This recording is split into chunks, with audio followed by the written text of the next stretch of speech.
Hello viewers, welcome to my channel. ఈరోజు నేను చెప్పబోయే topic entrepreneur types according to danhof. First type of entrepreneur వచ్చి innovative entrepreneur. Innovative entrepreneur ఎప్పుడు కొత్తగా ఆలోచిస్తాడు. సో కొత్తగా ఆలోచించి కొత్త ప్రోడక్ట్స్ని ఇంట్రడ్యూస్ చేయడం మార్కెట్స్లో, కొత్త టెక్నాలజీని ఇంట్రడ్యూస్ చేయడము మార్కెట్స్లోకి. సో ఇంట్రడ్యూస్ చేస్తూ ఆర్గనైజేషన్ని క్రియేట్ చేస్తాడనమాట. ఫర్ ఎగ్జాంపుల్, మీరు 2000లో ఫుడ్ కావాలంటే బయటికి వెళ్ళి మీరే తెచ్చుకోవాల్సి వచ్చేది. సో ఇప్పుడు ప్రజెంట్ టైంలో మనం ఫుడ్ జొమాటోలో, స్విగ్గీలో వీటిలో ఆర్డర్ చేసుకుంటున్నాం. ఇది ఒక కొత్త ఐడియానే కదా. ఆలోచించిన వాడు ఏమవుతాడు? ఇన్నోవేటివ్ ఎంటర్‌ప్రెన్యూర్ అవుతాడు. సో నెక్స్ట్ టైప్ ఆఫ్ ఎంటర్‌ప్రెన్యూర్స్కి వచ్చే లోపలికి మనకు అడాప్టివ్ ఎంటర్‌ప్రెన్యూర్ లేదా ఇమిటేటివ్ ఎంటర్‌ప్రెన్యూర్ అనమాట. సో వీళ్ళు ఏం చేస్తారంటే సింపుల్గా ఇన్నోవేటివ్ ఎంటర్‌ప్రెన్యూర్స్ని ఫాలో అయిపోతారనమాట.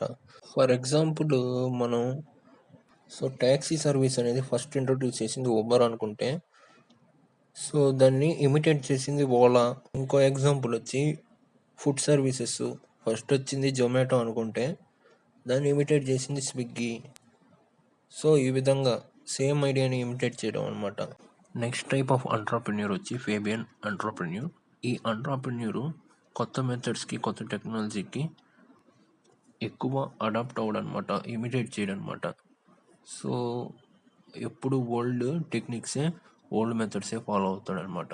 అతను ఎప్పుడు ఈ కొత్త టెక్నిక్స్, కొత్త మెథడ్స్ ఫాలో అవుతాడంటే తన బిజినెస్ ఇంకా లాసుల్లోకి వెళ్ళిపోద్ది, సో రిస్క్ అనేది ఉంటుంది అన్నప్పుడు ఇమిటేట్ చేస్తాడు లేదా అడాప్ట్ అవుతాడు అనమాట. డ్రోన్ ఎంటర్‌ప్రెన్యూర్ ఎప్పుడు old type of technology, old type of మెథడ్సే ఫాలో అవుతాడు. ఎప్పుడు కొత్త టెక్నాలజీస్కి, కొత్త మెథడ్స్కి అడాప్ట్ కాడనమాట. ఈవెన్ రిటర్న్స్ తక్కువ వస్తున్నా, అంటే ప్రాఫిట్స్ తక్కువ వస్తున్నా కూడా old fashion technologies, old methods అవే ఫాలో అవుతాడు. సో ఈ టైప్ ఆఫ్ ఎంటర్‌ప్రెన్యూర్ని మనం డ్రోన్ ఎంటర్‌ప్రెన్యూర్ అంటారు.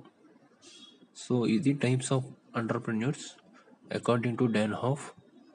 మీకు కనుక నా ఎక్స్ప్లెనేషన్ నచ్చినట్లయితే నా ఛానల్కి సబ్స్క్రైబ్ చేసుకోండి. Thanks for watching.